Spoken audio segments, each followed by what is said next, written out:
So good morning, everyone. Welcome to Friday morning at the Hermitage. Our morning time together for a few minutes before we all go about our day. Might be nice to just start with a brief period of quiet, just to still the mind a little bit and come together in the common space. So let's just sit for a couple of minutes.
So once again, good morning. Welcome to our morning reflections and time for a little bit of dialogue, Dhamma dialogue. I was just doing a little bit of reading last night and came across a reference to an old favorite story that probably most of you are aware of in one of the suttas, or in several of the suttas, the story of the life of Angulimala, who was in the first part of his life. It's a long story, so I won't go into the details, but it ended up being that he was a serial killer and was just about to, after I think 999 murders that he committed, he was about to commit his 1000th, which is intended to be the Buddha, as the Buddha was walking in the forest.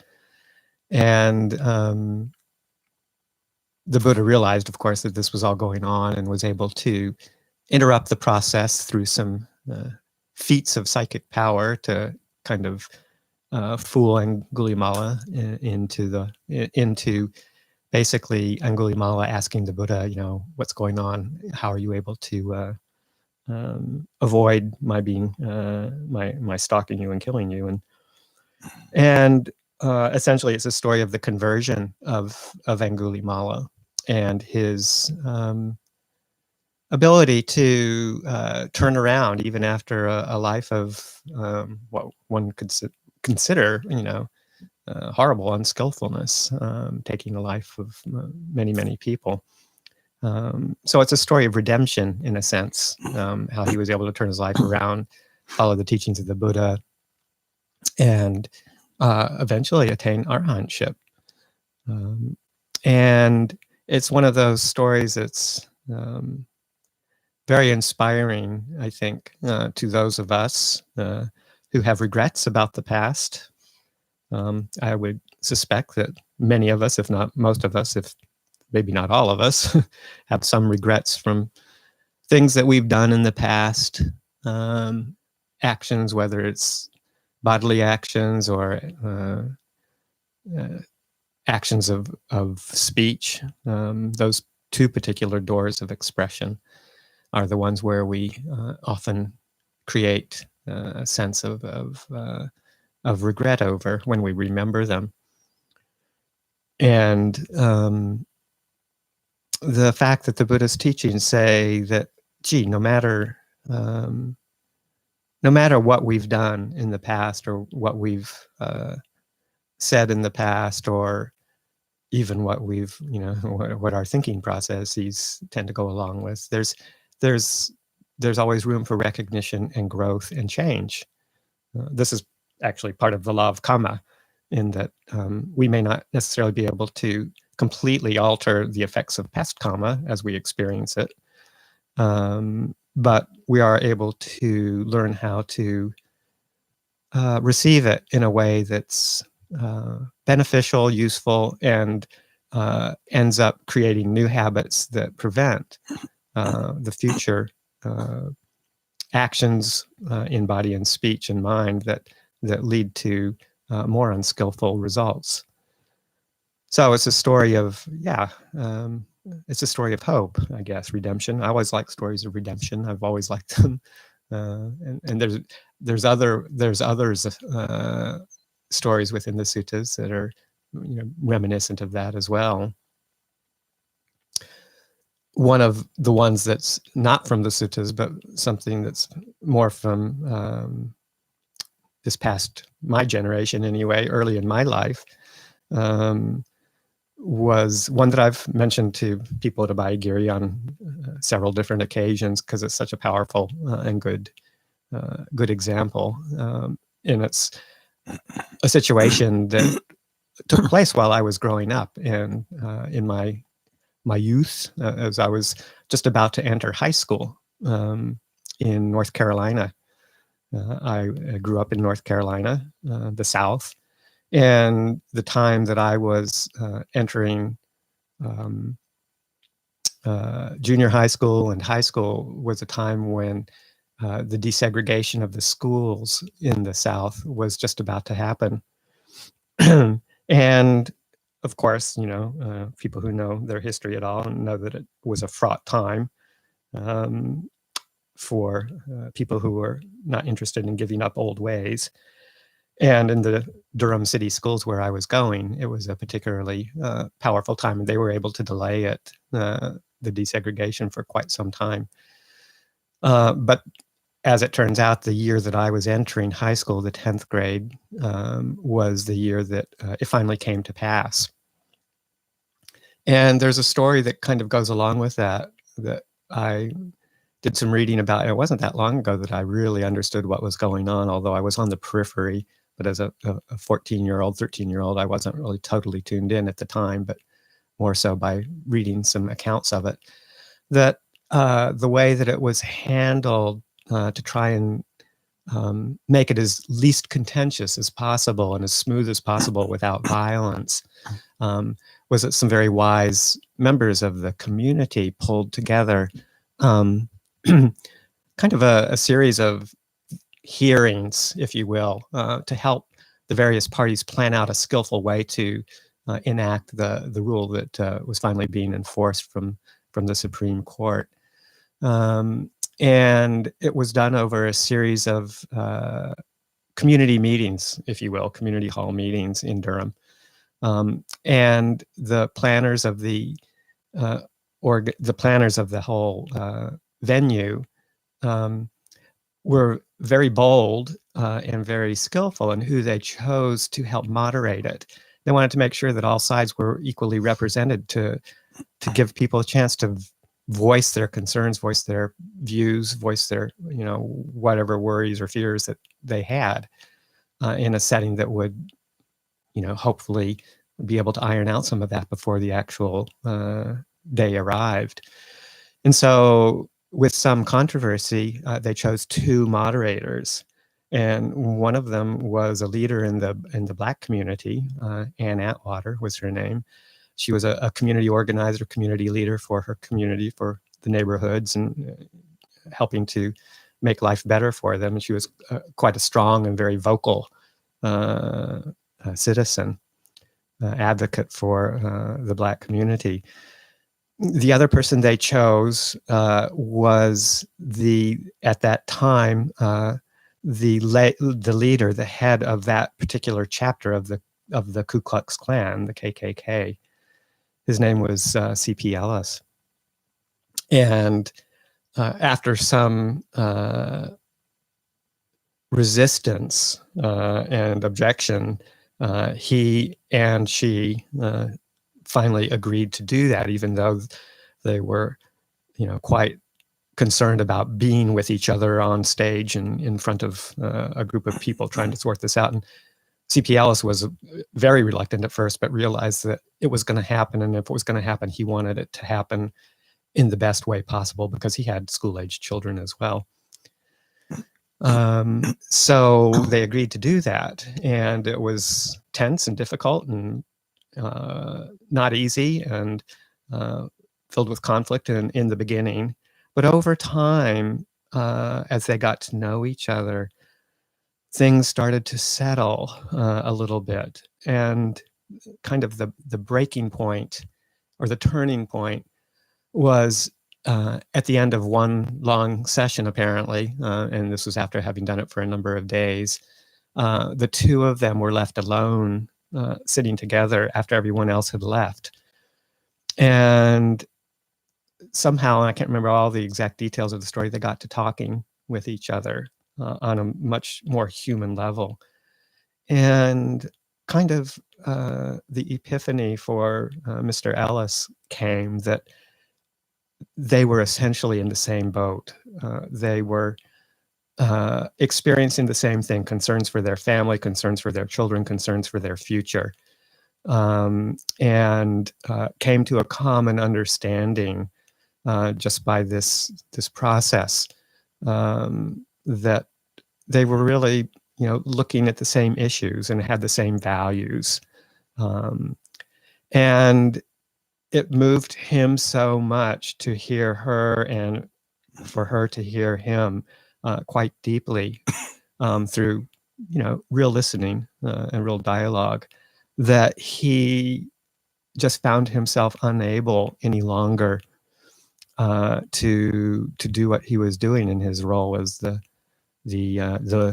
chief. I guess they call it the wizard or something like that. I can't remember the exact term of that particular chapter. And he ended up leaving the KKK and becoming a community organizer because he realized that in his own, what would have been considered a lower or lower middle class, blue class white family, because he realized that many of the problems that he was blaming on the Black community, or as a basis for his involvement in the KKK, were based on class distinctions rather than racial distinctions, and that he needed to work for the betterment of his community in the same way that she was working for the benefit of hers. And he became a labor organizer to benefit both Blacks and whites in the mills, particularly, I think, in Durham, the various industries that were essentially needing to be organized in a way through labor organization to help bring up the standard of living and salaries and things like that. So he did a complete turnaround, and the lovely part of the story is that the 2 of them became fast friends, and up until the day he passed away first. And the story is just very touching, and how she attended his funeral kind of with a little bit of hesitation from the funeral director letting her into the service, and she just kind of muscled her way in. She said, "I'm family. He's my brother." And so it was a very touching story of difficulty and unskillfulness, but with redemption in mind.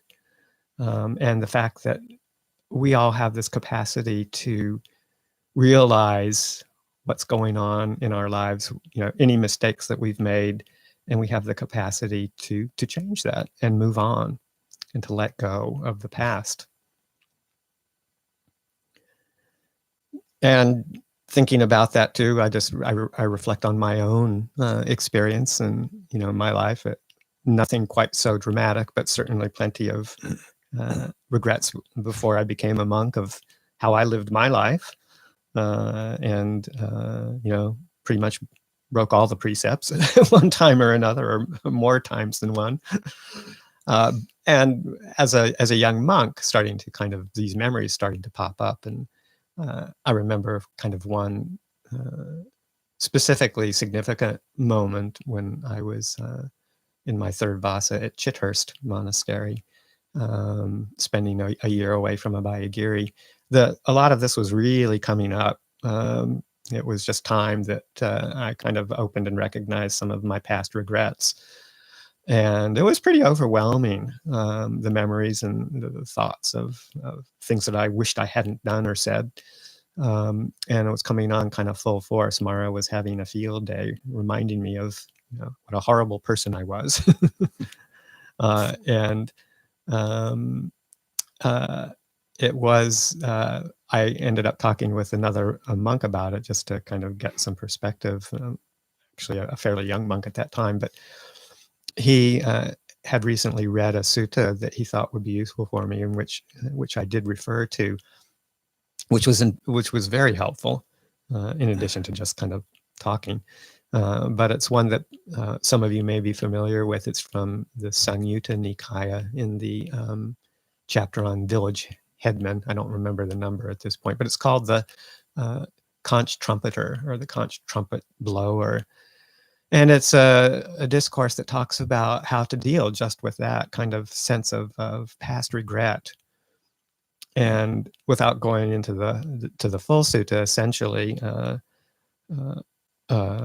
a student of other religious tradition at the time was talking with the Buddha, and the Buddha was quizzing him on what his teacher taught, and essentially it was along the lines of, an inevitable comic consequence of unskillful past behavior, so that if you took the life of someone or broke any of the 4 precepts, stealing, sexual misconduct, lying, in any way, that for sure you would reap the consequences of that, and quite likely, depending, of course, on the severity, would end up in a bad destination after death, rebirth in the lower realms, and that was just the inevitability of the consequences of unskillful behavior. And the Buddha refuted that direct one-to-one cause and effect relationship, and basically reframed it for this person in the way that, well, for sure, if you have done these things, if you have broken precepts, acted unskillfully in some way, and you also review these with the the mental message to yourself of, I did these things, they were harmful, for sure I'm going to suffer the consequences of this, I'm going to be reborn in the lower realm, it's inevitable, I'm doomed, there's no hope, life is, it's just the way it's going to be. Then for sure, that if you carry that with you, and hold on to that, and engage in that kind of thinking, then sure as shooting, that's what's going to happen. You've created the causes and circumstances, you've attended to it in an unwise way, you've reinforced the negative mind states, you've reinforced the whole pattern, and you've kind of set yourself up for experiencing the results in a very unpleasant way. And then he offered an alternative, saying that, on the other hand, the best approach is to recognize the past unskillfulness, to recognize the difficulties we all face as human beings. We do unskillful things, particularly again along the lines of those moral precepts, and to look at that and acknowledge that and recognize it with honesty. Say, yep, I did do that. I took life, or I stole, or I lied, or I cheated, or whatever it was, and that was not good.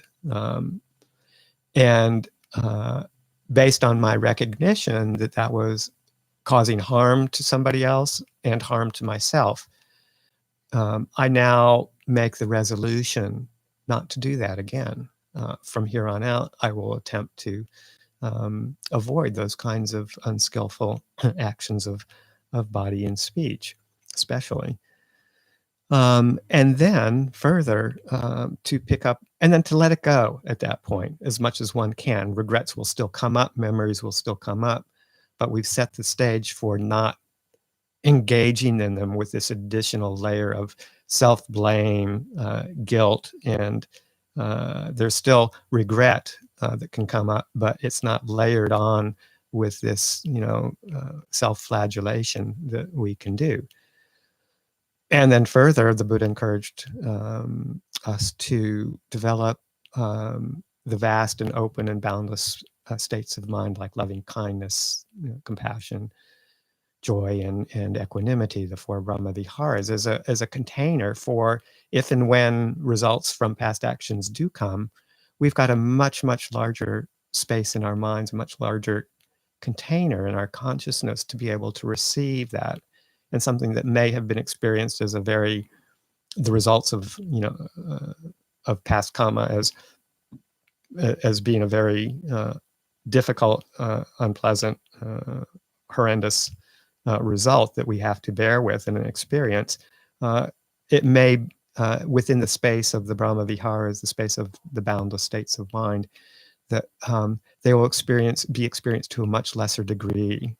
It will be the same result, or the same action, creating a result that's much less impactful. So we do have a way of transcending these past actions that we feel regret and remorse over. So that's a different take on it than the kind of deterministic take on karma and the inevitability of the worst possible scenario happening. And I found that at that time, I found consideration of that an immense relief. And it kind of, it gave me hope for myself and for my future that, that I could make it and actually make some substantial change in my life. So that was on a minor scale compared to Angulimala or C.P. Ellis. It was sort of my moment of redemption in a sense, and that we have the power to change course at any time and to pick ourselves up and move on. So I think I'll leave it there for this morning's reflection. We have some time for some questions.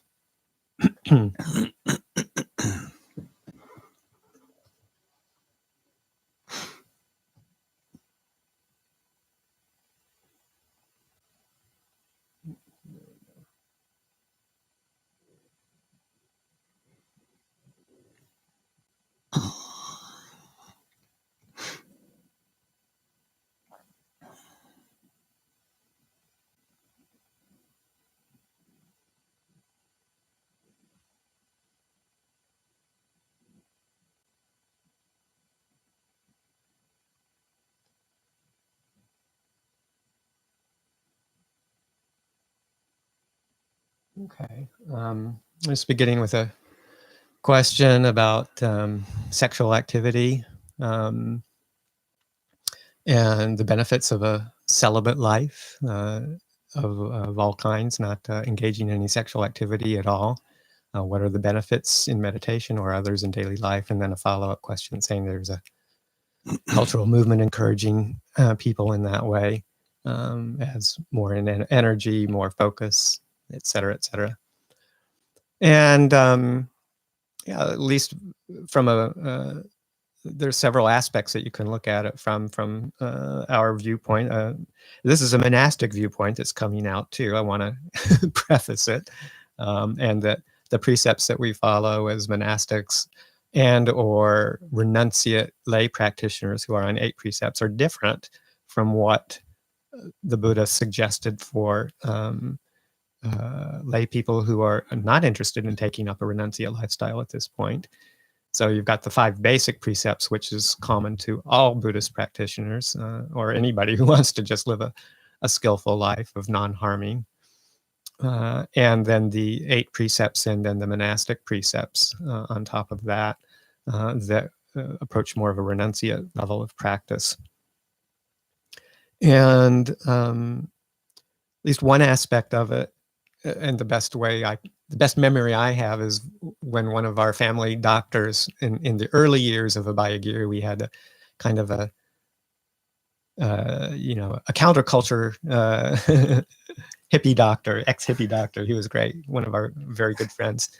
And the first time I saw him and he was doing a physical exam and we were talking about my lifestyle, he looked at me and he said, well, I've talked with other monks before. There's a Christian monastery close to us, and he saw many of them as patients. They're also a celibate order. And he asked me, he said, well, I talked with them, and now I'm here talking with you, and I want to ask you the same question. He says, why celibacy? And I was caught off guard a little bit, but the answer that popped up into my head was, well, it's just a lot simpler. And he looked at me and he said, that's the best answer I've ever heard. I think he was going through a divorce at the time too. Because I'm sure he got all sorts of other answers or about, sin and, all those kinds of angles of it that can be the basis for some people's decision for celibacy, which isn't the case with Buddhism.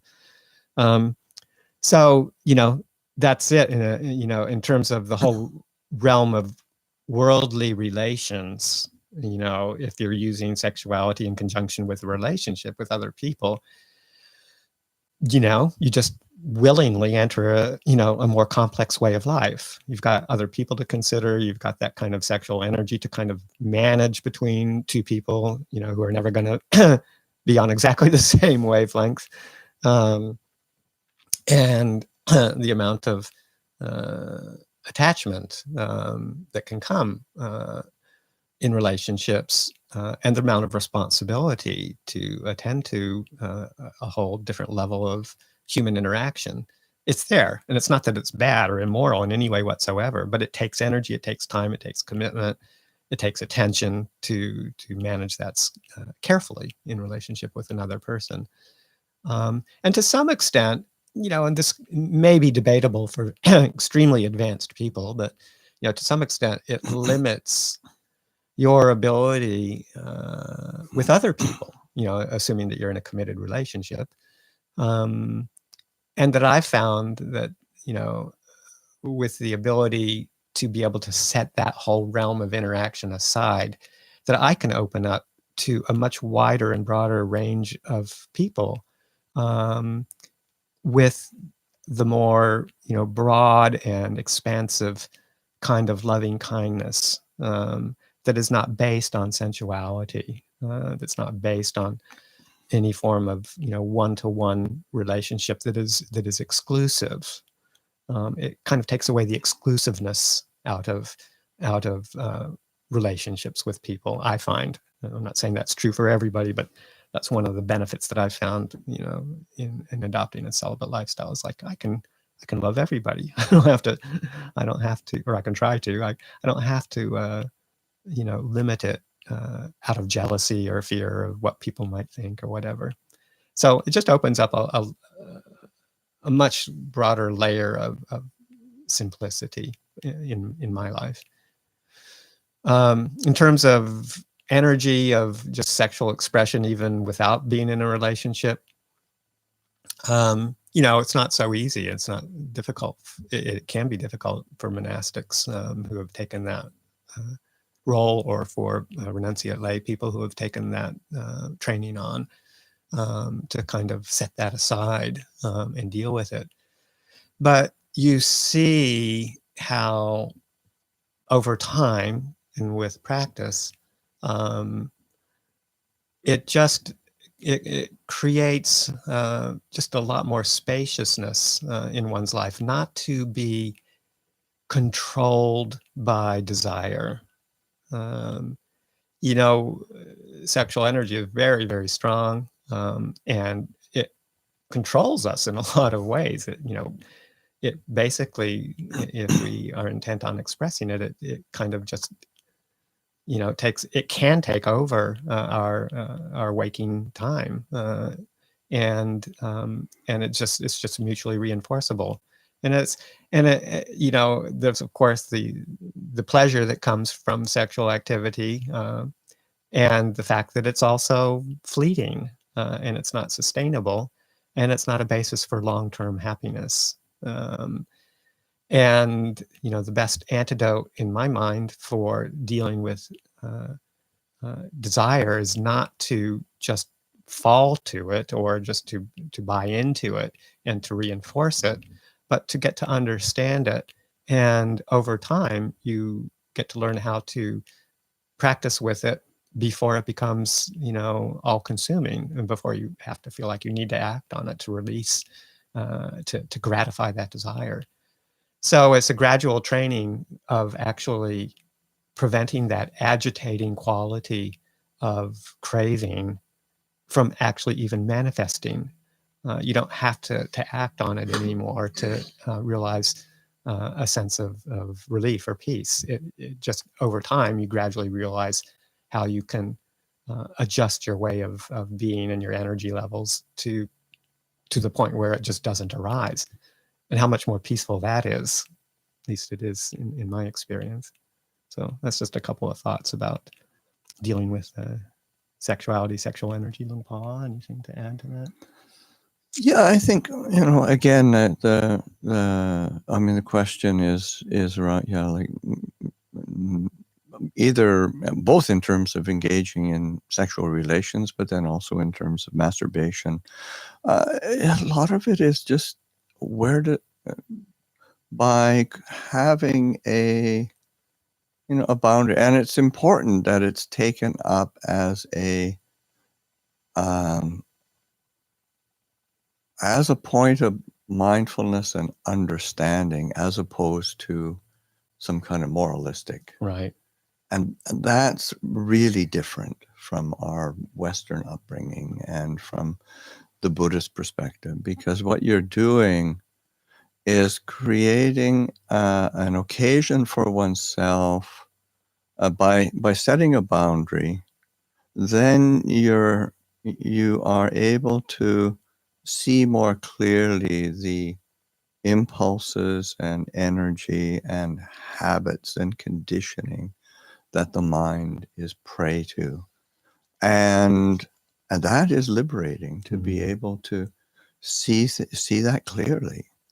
And yeah, obviously as young monastics, it's pretty uncomfortable, but it's a real challenge. It's a real challenge, but it isn't without fruit or benefit. And the fruit and benefit comes from the increased understanding of the whole nature of desire. Because if we're constantly kind of feeding it, allaying it with external sources, then the internal doesn't get a chance to grow. Right. Doesn't get recognized. It doesn't get recognized. It doesn't get understood. So that's the main, to me, that's the main benefit. Okay.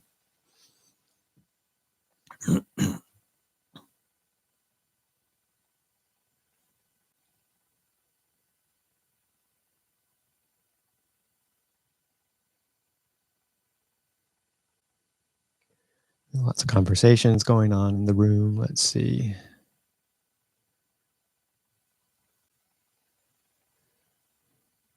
trying to find questions in amongst the in amongst the dialogues. Okay, I think that's one. Yeah. A Thai like 3 of them in a row there. 3 going down the list. Yeah. Okay. Starting with the a Thai friend told me that Angulimala had no bad karma from the killings because his intentions were good. Oh boy. He was killing out of the love for his teacher who asked him to do it. I don't understand the story in that way at all.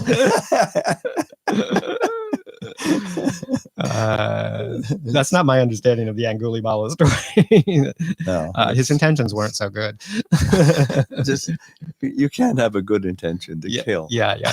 The intention to kill, it's just, I mean, sometimes our motivations are less harmful than other motivations, depending on the level of anger in one's mind. But I don't think, the way I understand the story, that he was doing it completely with love for his teacher in his mind. I mean, there's one rendition of the story that includes the fact that his teacher, told him to do it or suggested he do it. It's a whole long shaggy dog tale from the commentaries. But the truth is that Angulimala was definitely not in a good state of mind when he was doing all of these kinds of things. So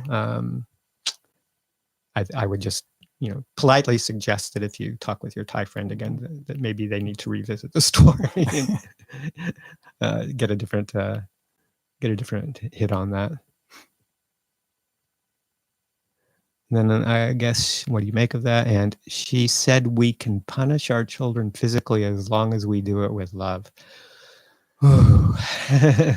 That's another thing that, it's just, to me, I don't know. I'm not a parent, and I know that, parental frustrations, can go off the chart. I've had one of my best friends, she ended up having 2 kids, and she was one of the most sane, calm, loving people that I know of.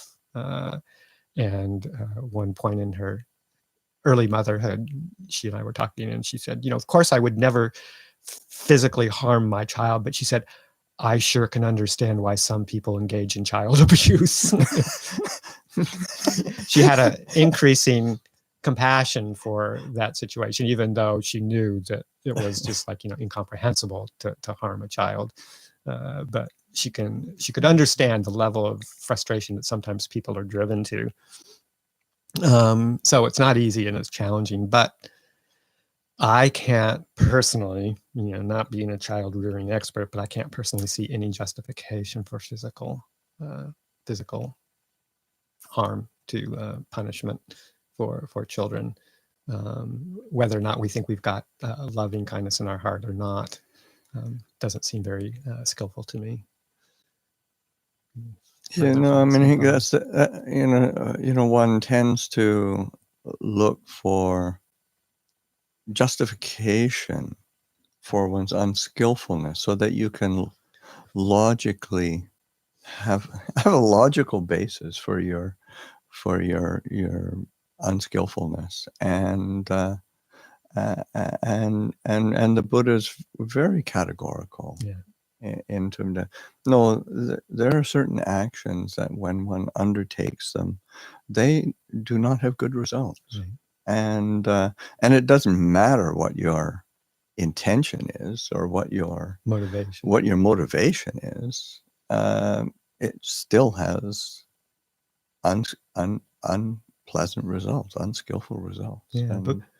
And so it's a and that's something that there's a whole convoluted thread of thought in Christian and Western thought that justifies violence, and you don't find that in the Buddha. Doesn't support that. Yeah.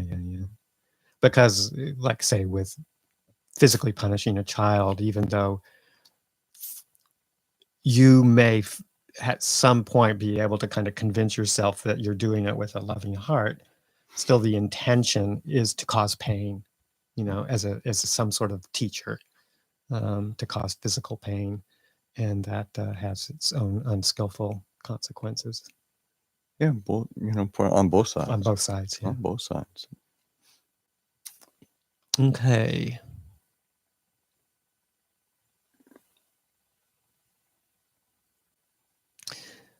Wondering what sutta is the Angulimala story in, I think. And it's in the Majjhima Nikaya. One of the aspects of it is in the Majjhima Nikaya, and it's actually just called the Angulimala Sutta. It's called the Angulimala Sutta. Yeah. Somewhere in the middle part of the middle length sayings, Majjhima Nikaya. And then I think there's probably references to it. If you go to Bhikkhu Bodhi's translation in the Majjhima Nikaya, there will be footnotes and references to that point to the other more other sources where the rest of the story is fleshed out, particularly in the commentaries. I'm not sure if it appears, some bits and pieces occur in other parts like the Vinaya, or if it's any parts of the story get rounded out there. I don't know. But the basic teachings and the basic thrust of the message is in the Majjhima Nikaya and Angulimala Sutta. Majjhima Nikaya 86. Yeah. Okay. Let's see. Okay, maybe have time for one last question, even though there's maybe some more. We'll have to see. Anyway, Ajahn, is the shortcut to reflecting on past behavior that we are not the self we were. Well, if you're reflecting that you are a different self now than you were before, then that's just kind of, still reflecting from a self viewpoint. And that there was a self that was you then, and there's a self that's you now that's different from the self that was you then. That's just kind of like kind of still entangling oneself in self view. And there is a very important point in that question that says that one way of helping to deal with regrets from the past is realizing that actually that wasn't who we are any more than what we're reflecting on as ourselves now is who we are. So it kind of takes the edge off. It takes the motivation for self-blame if you can see it as in a perspective of unskillful behaviors that one engaged in, rather than taking it as part of your personality of who you were or who you are. But you can't use that. We were talking about spiritual bypassing the other day with somebody, and you just have to be careful that if you dismiss it as, okay, well, that has nothing to do with me because there is no self, or it's not self. If you're using it in that way to kind of escape some sort of sense of responsibility, or skillful regret, hiriyottapa, skillful regret, then you're just bypassing and using it as a way to set down and avoid having to think about it. It's kind of almost a process of denial or deflection. So it's best to hold it in the sense that these are perceptions and memories that are going to come up with an associated feeling because of karmic results. This is what happens when this particular conglomeration of events, mind and body, do something that's harmful to others or harmful to our own peace of mind, and that the memories are real. The action was real. The results are real in a sense, and one has to hold them with care and concern without turning it into a self-construction. And then it doesn't.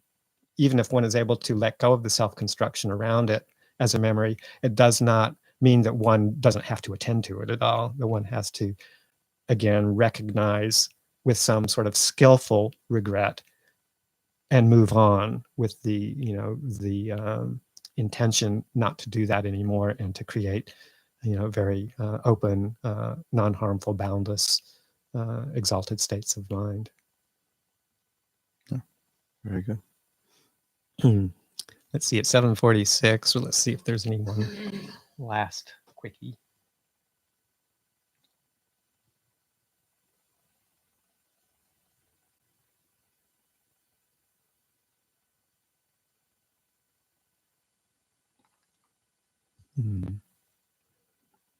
Okay, the last question.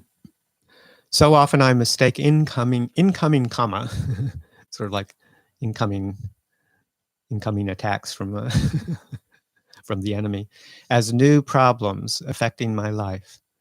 New problems affecting my life. Can you speak a bit about becoming more skillful in recognizing old karma for what it is?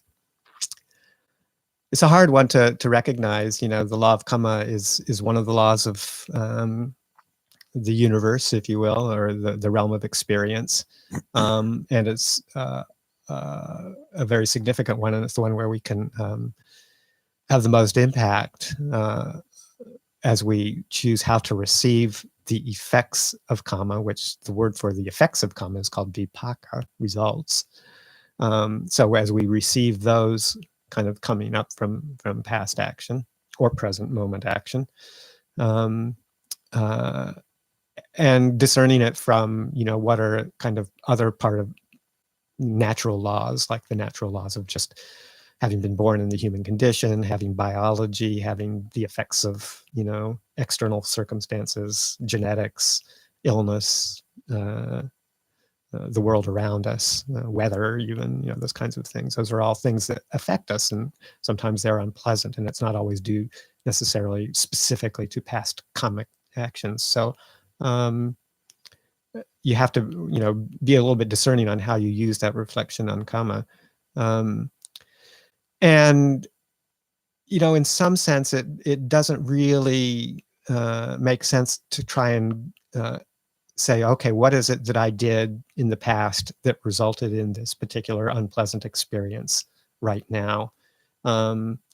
Or, you know, try and establish a kind of tit for tat, cause and effect kind of a thing, because one of the teachings from the Buddha is that the law of karma, or the whole experience of karma, is one of the imponderables, and to try and really understand all the ramifications, particularly in relation to any one result, basically is impossible within our human abilities. I think, you know, the way that it's phrased is it'll make your head split open if you try and figure it out on that level. But more importantly, it's just to recognize in any one moment when some possible past karma is coming to fruition. It's difficult, whether or not you know it as the result of past karma or don't, is to know how in that present moment to receive it in a way that is skillful with wisdom, and how to respond to it in a way that doesn't create new karma, or how not to respond to it in a way that creates new karma of an unskillful nature from an unskillful motivation. So it keeps on going back to recognizing what's happening right here, right now in the moment, particularly in the underlying motivations, as something arises, as an unpleasant result arises, and how to hold it right here and right now, and to move on skillfully into the future with it. Final thoughts, Luang Por? Oh, no, 7:50 is my final thought. 7:50, and we're due to go out on alms round this morning. We need to go out on alms round. Yeah. So we'll wrap it up for this morning. And what we were just talking about also, because our dawn is coming up much later these days, and we're having a little bit of trouble getting our morning tea into us before the 7 o'clock thing. This next Friday will be our last Friday session before Luang Por and myself go back to California, and we'll put out more, talk more about it next week. But there'll be a lapse in time before this resumes, hopefully in December.